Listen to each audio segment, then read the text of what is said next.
Et salut et bienvenue dans cette nouvelle vidéo. Aujourd'hui, je te retrouve pour un point lecture. Donc, je vais te parler de mes lectures du mois de mai. Elles sont au nombre de 6. Voilà, plutôt de bonnes lectures dans l'ensemble. Vraiment, je sais pas si c'est moi qui ai bien choisi ou si je suis vraiment tombée que sur des pépites. Mais vraiment, j'ai quasiment pas de lecture où j'ai été un peu... Voilà. Donc, c'est plutôt chouette. On va commencer tout de suite avec le premier livre que j'ai lu ce mois-ci, dont je t'ai déjà parlé dans un de mes vlogs. Il s'agit de L'écume des jours de Boris Vian. Voilà, donc pour rappel, on va suivre Colin. Colin qui est un personnage, un jeune homme, qui est assez aisé et qui en fait... bon bah il a de l'argent c'est bien mais il cherche l'amour en fait et il a son ami Chick qui va lui présenter une fille prénommée Chloé et tout de suite ils vont tomber amoureux tous les deux. Donc on va suivre un petit peu leur histoire. On est dans un univers qui est totalement en décalage. Au début c'est même un petit peu compliqué parce qu'il y a beaucoup de similitudes au nôtre, mais en fait il y a des, comment dire, les maisons respirent, il y a vraiment ce truc où il n'y a pas de logique en fait. Enfin, c'est pas qu'il n'y a pas de logique, mais c'est la logique qui n'est pas la même que la nôtre. Et on évolue vraiment dans un univers qui est sensiblement similaire au nôtre, mais qui voilà, qui est assez déroutant puisqu'il ne ressemble pas tant que ça au nôtre. Et il y a des choses qui sont banalisées, qui pour nous seraient absolument waouh, improbables. Du coup, voilà, on est vraiment dans un univers qui est propre à l'auteur, propre à sa plume, une plume qui est presque poétique puisqu'il invente des mots, il met des métaphores au sens propre. Enfin, voilà, il y a vraiment plein de choses qui sont très intéressantes. Je vais pas t'en parler plus parce que je t'en ai parlé dans un précédent vlog, mais vraiment enfin voilà, il faut lire cet auteur et je pense que celui-ci est vraiment, enfin j'ai lu que lui, donc voilà, je ne peux que te recommander celui-ci. Voilà. Ensuite, j'ai lu Les femmes du bout du monde de Melissa d'Acosta. Alors je l'ai lu tout au long du mois avec, enfin en version audio en fait. J'adore Melissa d'Acosta et en ce moment sur Nextory, je crois que j'ai lu. Enfin, j'ai écouté tous les romans qu'elle a sortis, puisqu'ils sont tous en audio, il me semble, enfin pratiquement tous en tout cas, si je ne dis pas de bêtises. Et voilà, je voulais absolument découvrir Les femmes du bout du monde pour me mettre à jour dans ces sorties. Et j'ai adoré, vraiment. On est du coup dans la Nouvelle-Zélande. On va évoluer l'histoire va évoluer dans le camping de Mutunga Otao, donc qui veut dire le bout du monde en français. Enfin du coup Mutunga Tao, c'est en maori.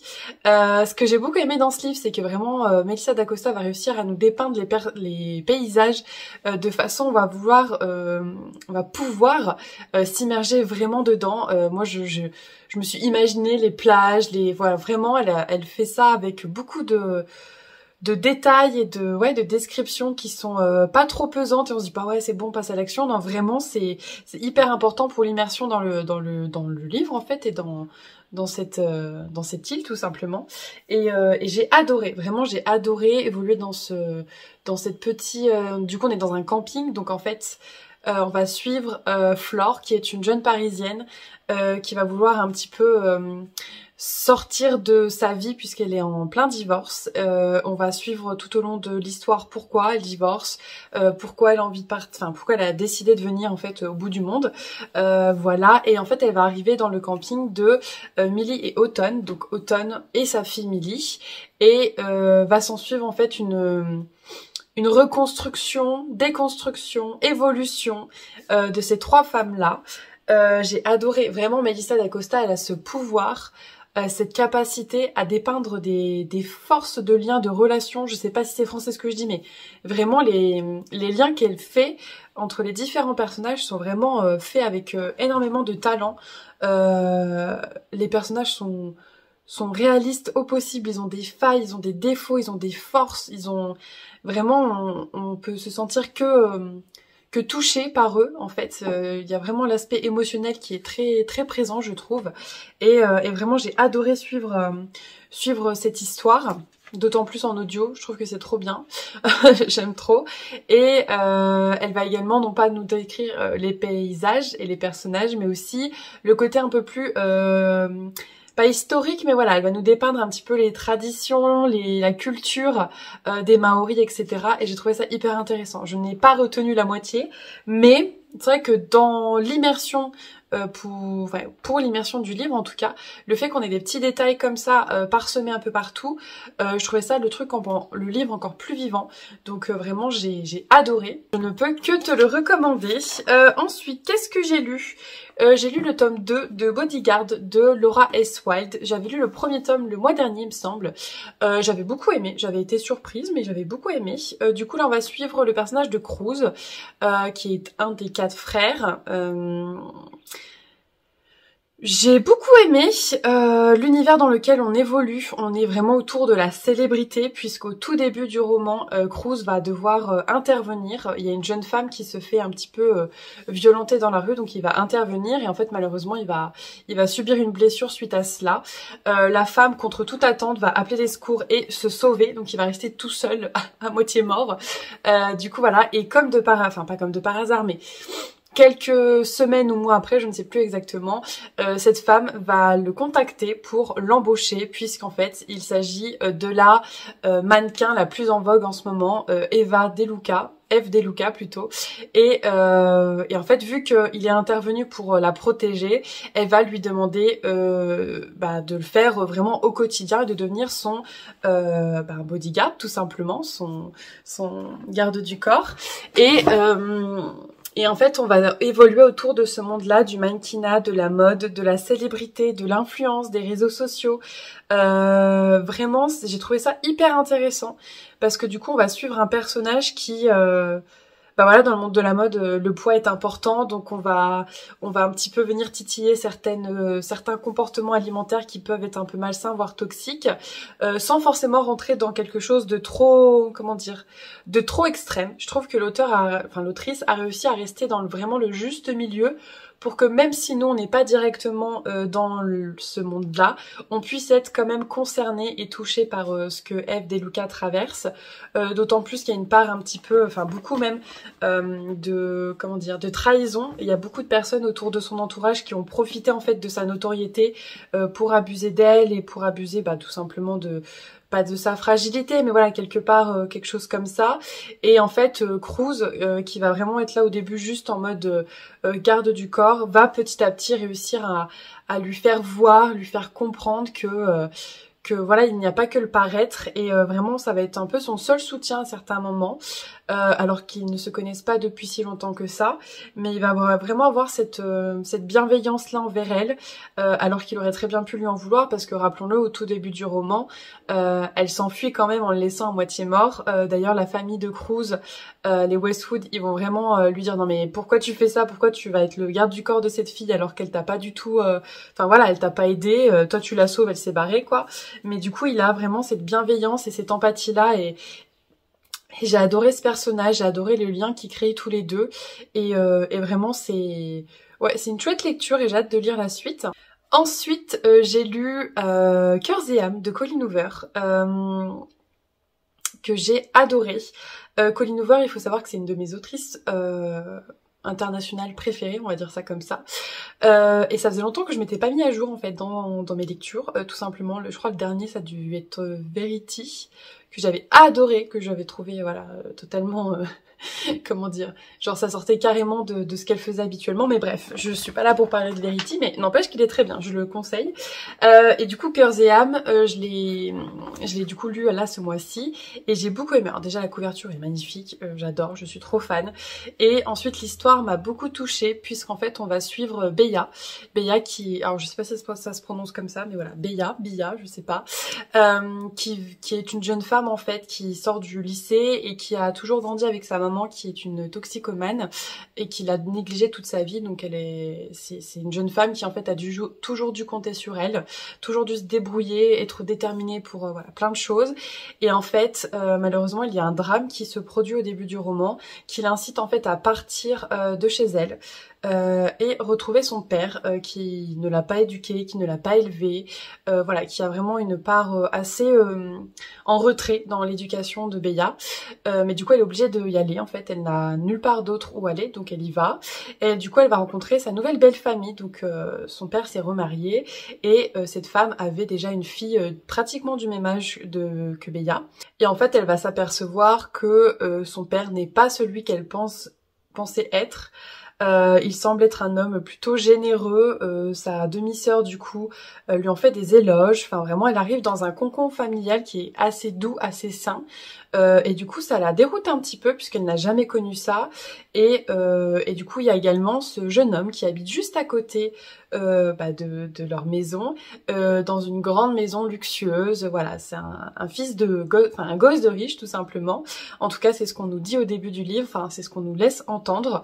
Et du coup il y a vraiment un décalage entre Beya qui a toujours vécu dans la pauvreté, qui a toujours dû se débrouiller par elle-même, voilà, qui a dû faire des choses qui sont parfois pas impensables, mais voilà, qui sortent vraiment qui peuvent être impensables pour certains, qui peuvent un peu choquer, mais voilà, pour s'en sortir des fois on fait des choses qui dépassent un petit peu, pas la morale, mais voilà, qui peuvent rebuter certains et certaines. Et à côté de ça on a Samson qui est vraiment le mec parfait entre guillemets. Il a une grande maison, il a jamais, et il semble avoir une bienveillance toute particulière puisque régulièrement il va aider ses voisins et ses voisines pour faire les petits travaux de bricolage de leur maison, etc. Et bien qu'il soit prétendument riche, il est surtout riche du cœur, je trouve, puisque il ne juge jamais Beya, elle qui des fois se sent un petit peu en décalage par rapport au monde dans lequel elle vient d'arriver. Sarah, sa demi-sœur, elle va à la plage tous les jours, elle est pleine de vie, l'argent n'est pas un problème, ils mangent à leur faim tous les jours, c'est quelque chose qui sont entre guillemets normal, mais pour une jeune femme comme Beya qui a toujours vécu dans la pauvreté et qui n'a jamais eu de soutien, par exemple de sa mère ni de personne d'autre finalement, être dans un cocon familial sécurisant et bienveillant, c'est un peu déroutant et ça fait un peu beaucoup de choses à gérer. Et en fait elle va trouver dans Samson quelque chose de similaire à elle, puisque lui aussi est visiblement est tout seul. On voit jamais son père, on comprend au fur et à mesure que de l'histoire qu'il a sûrement un passé un peu sombre, un peu mystérieux, et voilà, ils vont apprendre à se connaître petit à petit. Alors c'est assez c'est une romance slow burn, donc vraiment ça va tout doucement, et j'ai adoré parce qu'ils apprennent vraiment à se découvrir au fur et à mesure. Ils respectent les limites l'un de l'autre dans le sens où Beya elle a envie de savoir certaines choses, Samson il est pas prêt à en parler, et inversement, et du coup ils prennent vraiment le temps d'apprendre à se connaître. Et j'ai adoré le dernier tiers de l'histoire où il y a plein de rebondissements, de révélations qui sont faites et où on se rend compte que tout ce qu'on a lu jusqu'à présent, on était un peu en mode ok, Colleen Hoover nous a un peu mené en bateau. Et j'ai adoré la tournure que prend les événements, même si au début de la fin j'étais un peu en mode mais quoi, pourquoi elle fait ça, je comprends pas, non.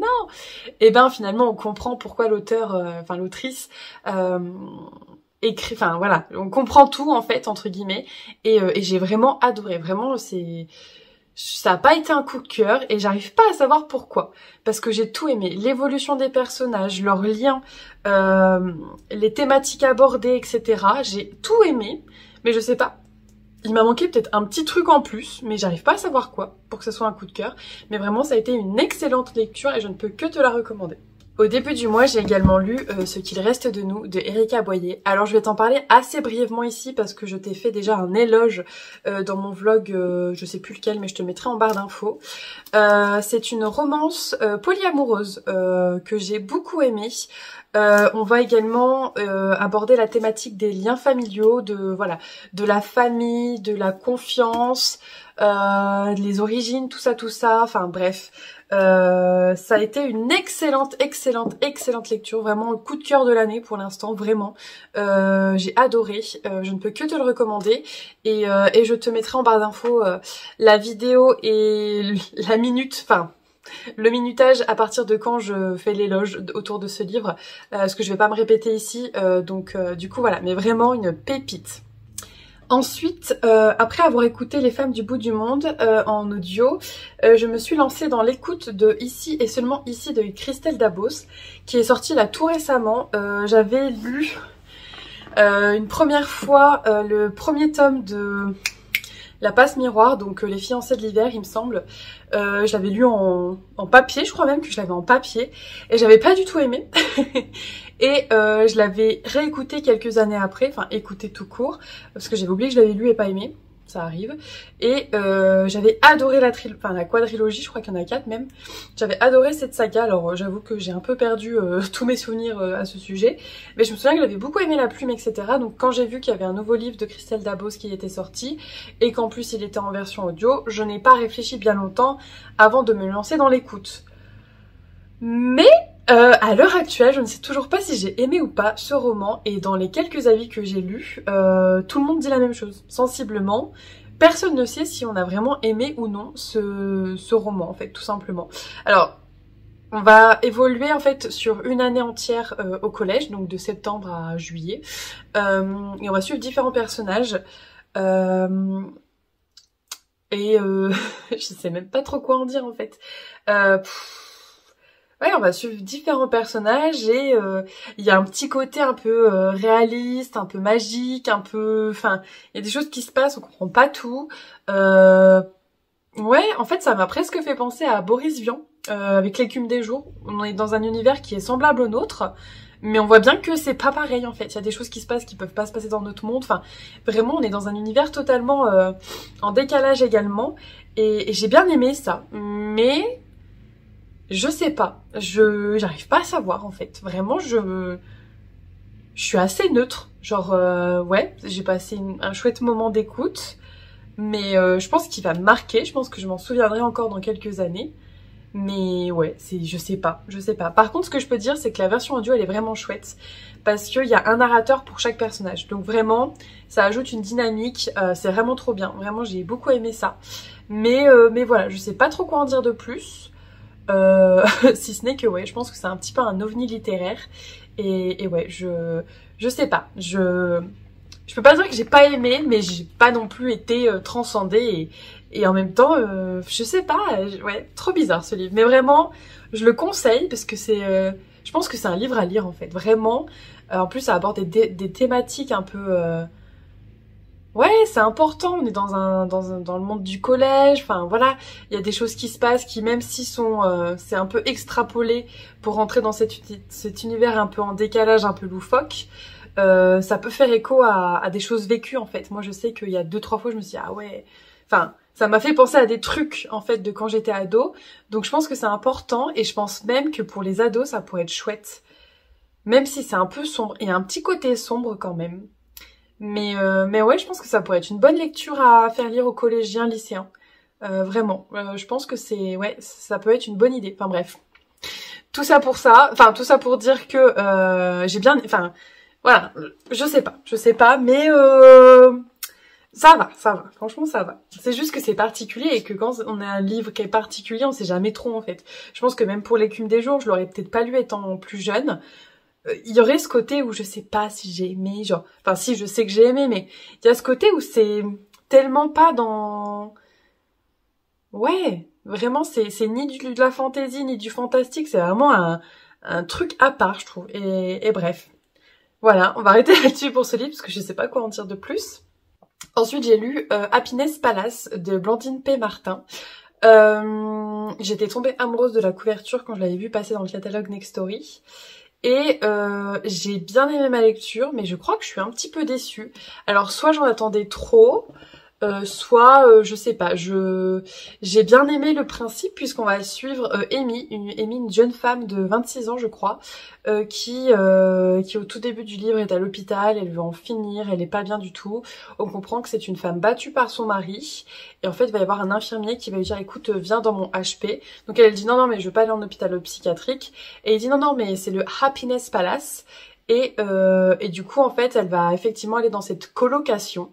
Voilà, c'est plusieurs personnes qui vivent sous le même toit. Voilà, il a hérité d'une grande maison et il a décidé d'en faire quelque chose de chouette. J'ai vraiment beaucoup aimé ce principe-là, d'évoluer dans une colocation où chaque individu a son passif un peu voilà et que l'ambition de tous c'est d'aller mieux et de se serrer les coudes et de se soutenir tout simplement. Ça j'ai beaucoup aimé. Il m'a manqué un truc par rapport justement au personnage. Je trouve que J'aurais voulu en savoir plus sur les autres, j'aurais voulu qu'il y ait plus de rebondissements peut-être dans la vie des autres, que ça vienne perturber un petit peu la vie de Amy. Et ouais, en fait j'en aurais voulu plus, tout simplement. Je trouve qu'il y avait un potentiel de ouf, mais il m'a manqué des trucs, il m'a manqué, voilà. Même au niveau de la romance, il y a une petite romance qui s'installe, pareil en slow burn, j'ai beaucoup aimé, mais je sais pas, il manquait un petit truc quoi, enfin... Je sais pas, même au niveau de l'écriture de l'autrice, il y a des fois j'étais un peu perdue, c'était pas si fluide que ça. Mais ouais, ouais, j'ai bien aimé, mais sans plus quand même. Genre vraiment, il m'a manqué quelque chose, mais voilà, franchement sinon c'est... Le principe est super top, vraiment, on aborde en plus des thématiques par rapport à... Après, quand on est une femme battue, qu'est-ce qui se passe en fait? Voilà, les démarches administratives, tout ça, donc j'ai trouvé ça intéressant. Mais voilà, il m'a manqué un petit truc, tout simplement. Enfin, j'ai lu une BD, donc je te l'avais présentée dans un de mes vlogs, comme prévu. Elle n'est pas restée bien longtemps dans ma palle. Il s'agit du...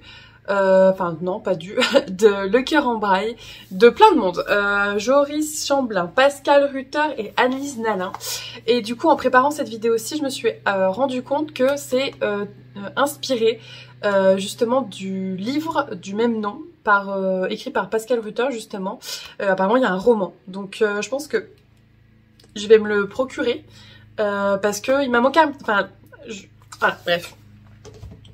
On va y suivre Victor, c'est un peu le cancre pas le cancre non plus, mais on voit qu'il a de la volonté d'apprendre. On évolue dans le monde du collège et on voit qu'il a envie d'apprendre, etc., mais de temps en temps, voilà, il fait un peu rigoler la classe, tout ça. Et à côté de lui, il y a Marie-Josée en mathématiques et lors d'un contrôle, elle va en fait un peu lui tendre sa feuille pour qu'il puisse copier en fait et avoir une bonne note. Il va même avoir une meilleure note qu'elle. Et en fait, va s'en suivre une entraide entre les deux. Marie-Josée va un peu vouloir l'aider, lui apprendre plein de trucs. Ils sont en décalage parce que lui, il adore le rock, elle adore le classique. Donc c'est vraiment... les opposés s'attirent un petit peu ce délire-là. Et en fait, au fur et à mesure du roman, on va s'apercevoir que Marie-Josée, si elle a décidé de laisser Victor copier sur sa feuille, c'était un peu un premier pas pour lui demander de l'aide en fait, puisqu'elle a un secret autour du handicap physique, du handicap sensoriel de la cécité. Comme on peut le voir sur la couverture, elle ferme les yeux et elle met ses mains autour des yeux de Victor pour lui faire des lunettes. Et le cœur en braille, le braille c'est beaucoup lié quand même c'est beaucoup lié, c'est le mode de lecture des gens qui sont aveugles. Et donc en fait on va découvrir au fur et à mesure que voilà, Marie-Josée a un secret autour de ça et que c'était pas pour rien qu'elle l'a laissé copier et que justement ils ont commencé à partager une certaine forme d'amitié. J'ai adoré, vraiment c'était trop bien. Moi le handicap sensoriel c'est des choses qui m'inspirent beaucoup, voilà, ça me touche. Les planches sont absolument magnifiques, on est dans des tons très doux, voilà, les formes sont très arrondies, sont vraiment très chouettes. Je vais essayer de trouver une jolie planche, voilà, là on est en pleine soirée, là il y a plein de couleurs, etc. C'est vraiment très doux, très joli. Et je me demande si ça évolue pas. Ouais, c'est ça. Hein. Là, on est au début de l'année et puis c'est un peu dans les tons automnales quand même. Genre vraiment le printemps. Vraiment l'automne plutôt. Et vraiment, j'ai adoré cette bande dessinée. Je regrette pas du tout de me l'être procurée.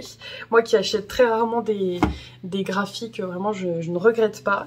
Ouais, il m'a manqué un petit truc. Donc je pense que je lirai le roman. Peut-être que ce petit truc... sera présent dans le roman, mais vraiment je ne peux que recommander cette bande dessinée. Au niveau de mon point lecture, il est terminé. Voilà, je vous ai présenté les 8 lectures que j'ai lues ce mois-ci. Donc j'aimerais bien terminer sur un petit book haul. Alors j'en ai que 4 à te représenter. Voilà, book haul, dont 2 qui sont déjà partis de ma palle. Donc du coup voilà. Donc ce qui reste de nous, que je m'étais procuré au tout début du mois pour pouvoir le lire. Voilà, ensuite je me suis acheté la BD que je viens de te présenter tout simplement, enfin je crois, si je dis pas de bêtises, voilà, donc Le Cœur en Braille.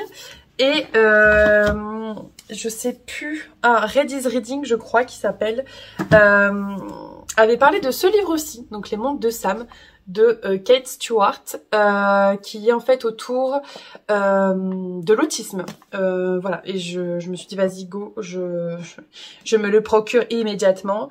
J'ai eu trop de la chance parce que je l'ai trouvé à 1,50 €, donc dans sa version grand format sur Vinted. Donc je crois que je l'ai payé 4 € avec les frais de livraison. Donc c'était parfait, donc j'ai hâte de les découvrir. Et je me suis également procuré La Lune qui réchauffe mon cœur de Arkelana. Voilà, est-ce qu'il faut vraiment que je présente ce livre? Oui, je vais le faire, La Lune qui réchauffe mon cœur, c'est le livre de ma meilleure amie, donc le deuxième roman qu'elle a sorti le 26 mai. Je l'ai déjà lu 2 fois. Je l'ai lu dans sa version, elle venait de finir le premier jet, donc en tant que alpha lectrice, et je l'ai lu en tant que bêta lectrice également, donc une fois les premières corrections effectuées, enfin la première relecture effectuée. Et du coup là je vais le découvrir ce mois-ci dans sa version finale. Je vais t'en faire un vlog totalement dédié, qui tourneront autour de 3 autrices auto-éditées, et dont Arkelana fait forcément partie, puisque bah voilà, c'est son deuxième roman en auto-édition, La Lune qui réchauffe mon cœur, donc dans lequel on va suivre Lune et Gabriel. J'ai même pas envie de t'en parler, enfin j'ai même pas envie de faire un... Comment dire? C'est super dur parce que je l'ai lu, je sais ce qui se passe et je l'aime trop, et du coup c'est compliqué de juste résumer la chose. Alors comment faire? Du coup, c'est la moi du montage. Je pense que pour parler de ce livre, quoi de mieux que de tout simplement lire le résumé, histoire d'être sûre de ne pas te spoiler, parce que comme je l'ai dit, je l'ai déjà lu 2 fois.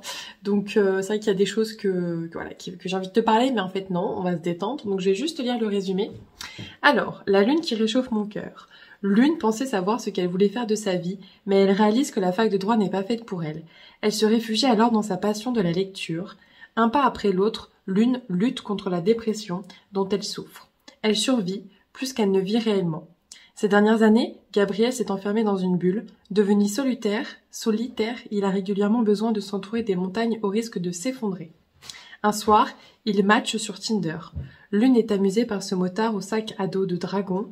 Au détour de quelques messages échangés, une relation sincère s'installe naturellement entre eux. Lune craint de s'ouvrir à lui et pourtant très vite, Gabriel prend de plus en plus de place. Il est bienveillant, attentionné, doux, et surtout c'est comme s'il comprenait tous ses mots. Pour la première fois de sa vie, Lune va enfin se confronter à qui elle est réellement, tout en offrant à Gabriel toute la chaleur dont son cœur a besoin. Il faut le lire. Voilà. On ferai une vidéo dédiée de toute façon, donc on en reparlera beaucoup de fois. Mais voilà, La Lune qui réchauffe mon cœur a rejoint ma palle ce mois-ci, enfin le mois de mai, avec ma petite dédicace. Voilà, enfin petite dédicace. C'est un bien grand mot, le petit marque-page, tout ça. Donc je suis plus que contente. J'ai hâte vraiment de le lire en version finale, voilà, même si je suis déjà conquise par l'histoire. Voilà, mais je t'en reparle très bientôt. Voilà, c'est tout pour ce point lecture de mois de mai. N'hésite pas à me dire si les livres que je t'ai présentés te font envie, si tu les as lus. Dis-moi toi ce que tu as lu aussi. Les allergies, on adore. Donc voilà, je serais très contente de pouvoir échanger avec toi autour de tes propres lectures, autour de tout ça. Donc n'hésite pas à mettre un petit commentaire, à aimer la vidéo et à t'abonner si ce n'est pas encore fait. Parce que j'ai remarqué que dans mon truc d'audience, là, il y a beaucoup de gens qui regardent mes vidéos mais qui ne sont pas abonnés. Donc faut pas hésiter, hein, c'est gratuit, tout ça. Donc voilà, n'hésite pas. Et je te souhaite une jolie journée, soirée ou nuit à toi. À bientôt et je te fais des bisous.